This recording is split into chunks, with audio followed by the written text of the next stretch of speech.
अगर blood image हो ना तो बता देना मुझे, ठीक है।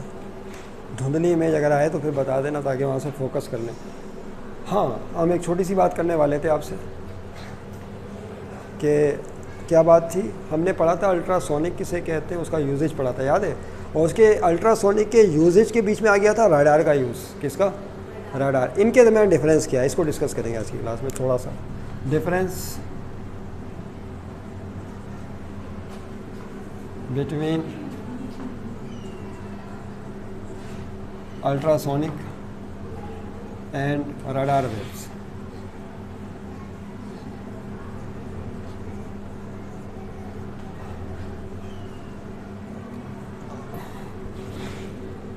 तो एक तरफ क्या डाल लेते हैं हेडिंग, याद है ना आपको, एक तरफ आप हेडिंग डाल लेते हैं अल्ट्रासोनिक और दूसरी तरफ हेडिंग क्या हो जाती है आपकी, बोलिए, रडार।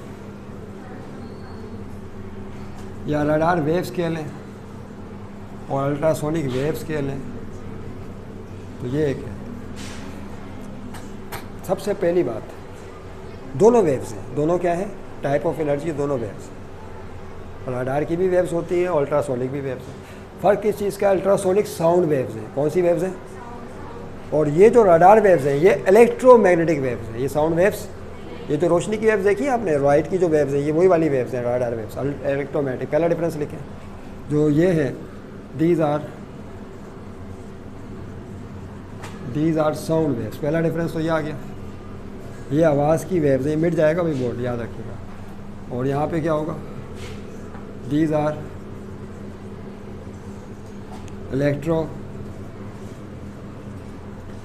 Electromagnetic waves. सही, आ जाइए, सिट डाउन प्लीज।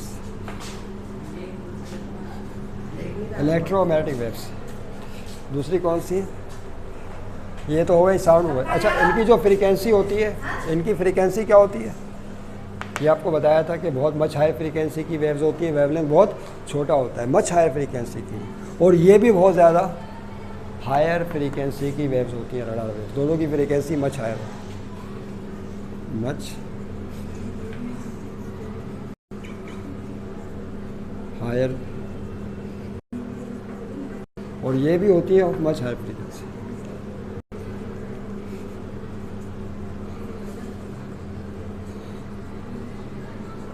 दूसरा पॉइंट क्या है, ये प्रोड्यूस कैसे होती है, याद करें। ये बताया था आपको कि अल्ट्रासाउंड वेव्स कैसे प्रोड्यूस होती है, याद करें। जो हमने क्वार्ट्ज क्रिस्टल लिया था, याद है उसको। जब क्वार्ट्ज क्रिस्टल एक मटेरियल है, जब उसको इलेक्ट्रिकली वाइब्रेट करते हैं, बरकी तौर से उसको वाइब्रेट किया जाता है, तो उससे साउंड क्रिएट होता है। कौन सा? अल्ट्रासोनिक साउंड, जिसकी फ्रीक्वेंसी 20,000 हर्ट्ज से ज़्यादा होती है। आपको याद है ना, इसकी जो फ्रीक्वेंसी है मोर देन 20,000 हर्ट्ज है। ये भी लिखने का ही पॉइंट, ग्रेटर कैसे लिखेंगे, मोर देन 20,000 हर्ट्ज। अच्छा, दूसरा क्या था, ये प्रोड्यूस कैसे होती हैं? These are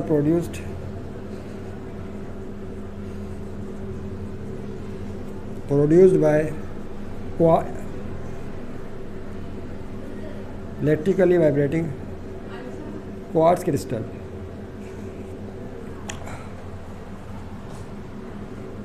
quartz crystal which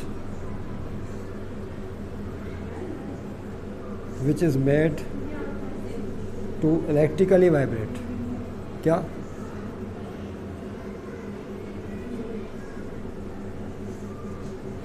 और ये कैसे प्रोड्यूस होती है? यस, आ जाइए। ये कैसे प्रोड्यूस होती है? ये होती है एलसी सर्किट के ज़रिए। अब वो हमारा टॉपिक नहीं है, लेकिन आपको लिखना है कौन सा circuit. These are produced by LC circuit. अब ये LC सर्किट क्या होता है?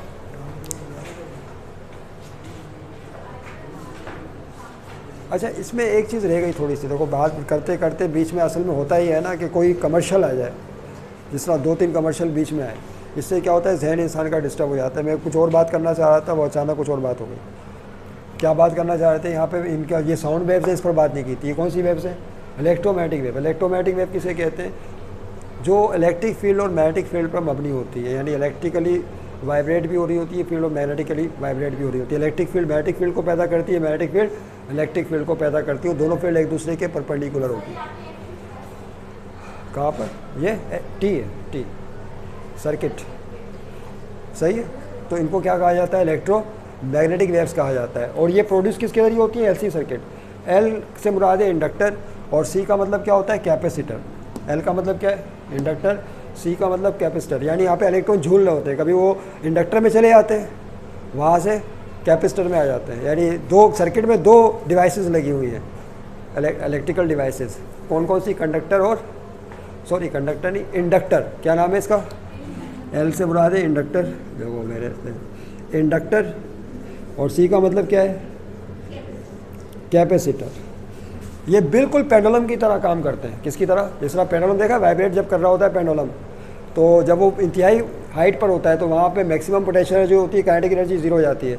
जब मूव करते हुए नीचे आता है तो सारी पोटेंशियल एनर्जी काइनेटिक एनर्जी में तब्दील हो जाती है, पोटेंशियल एनर्जी बीच में जीरो हो जाती है। तो काइनेटिक एनर्जी और पोटेंशियल एनर्जी चेंज होती रहती हैं।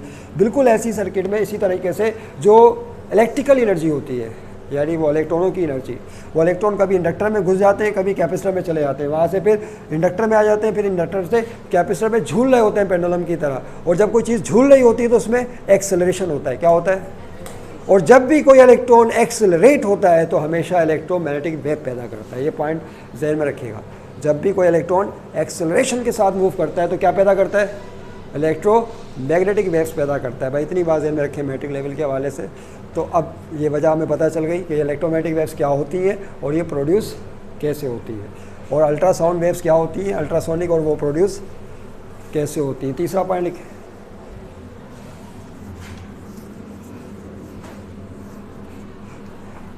तीसरा पॉइंट ये बताया था आजकल अल्ट्रासोनिक, वो हम पहले डिस्कस कर चुके हैं पिछली वीडियो में, कि जो सी फ्लोर की डेप्थ है, समंदर की जो तह है, उसको कहते हैं sea depth of the sea floor.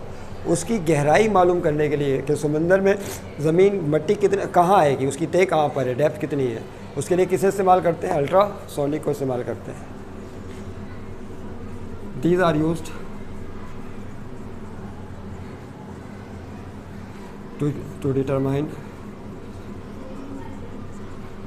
determine the depth of sea floor.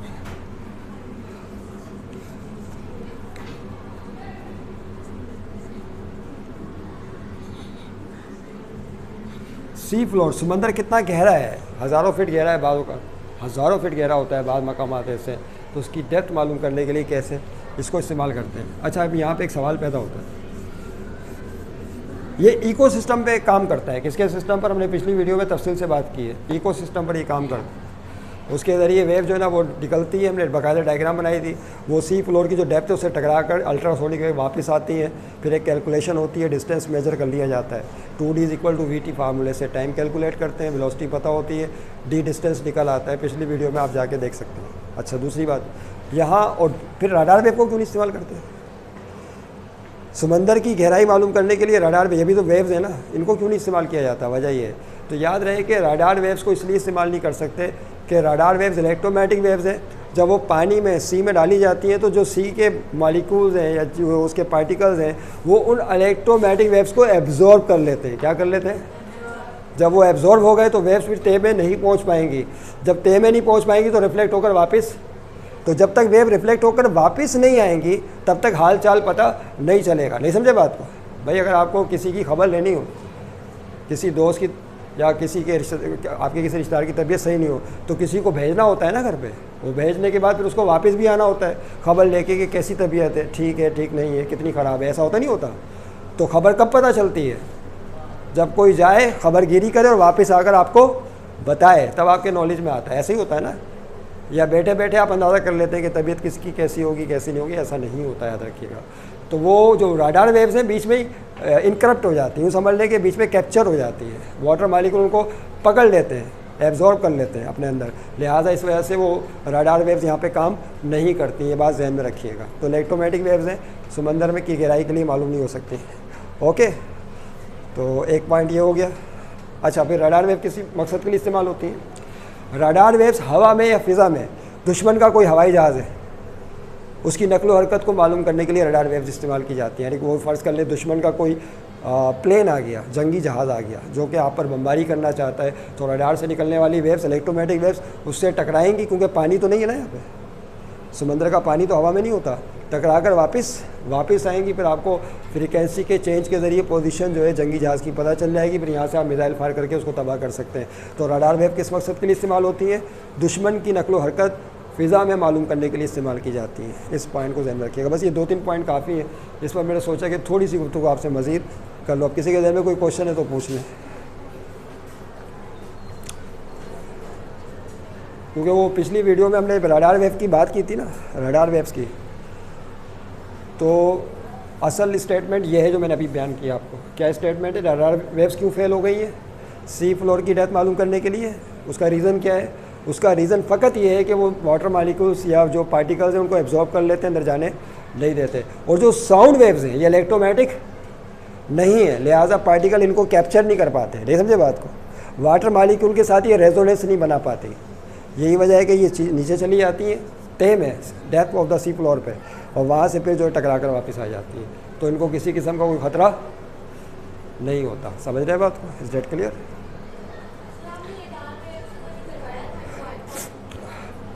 चले थर्ड पॉइंट लिख लें। These are produced, these are used. क्या लिखेंगे इसमें थर्ड पॉइंट में?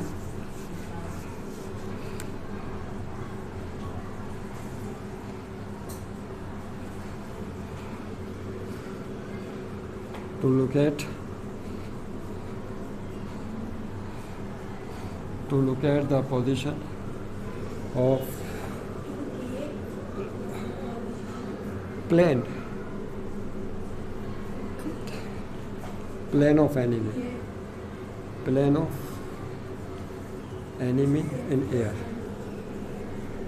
हवा में जो दुश्मन की नकलो हरकत है, आप प्लेन हो गया, शिप हो गया, प्लेन भी लिख सकते हैं, शिप भी हो सकता है, और भी बहुत सारी चीज़ हो सकती है। प्लेन, शिप, दुश्मन का कोई शिप है, बहरी जहाज़ है, उसका पता भी आप समुद्र की सतह के ऊपर लगा सकते हैं। समुद्र जो शिप होता है सतह के ऊपर होता है, पानी के अंदर नहीं होता।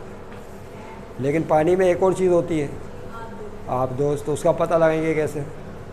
उसका तो पता लगाना पड़ेगा ना, उसके लिए फिर आप अल्ट्रासोनिक इस्तेमाल कर लें। नहीं समझे बात? पानी के अंदर का मामला अल्ट्रासोनिक संभाल लेगी और हवा का मामला अल्ट्रा रडार संभाल लेगा। दोनों मसले लोग।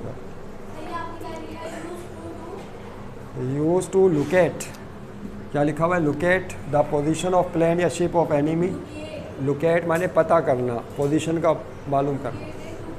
नहीं समझे बात को? वो रडार फ़ौरन बोलना शुरू कर देता है ना, जैसे दुश्मन का कोई जहाज़ आता है। Okay, thank you very much. आज के लिए काफ़ी।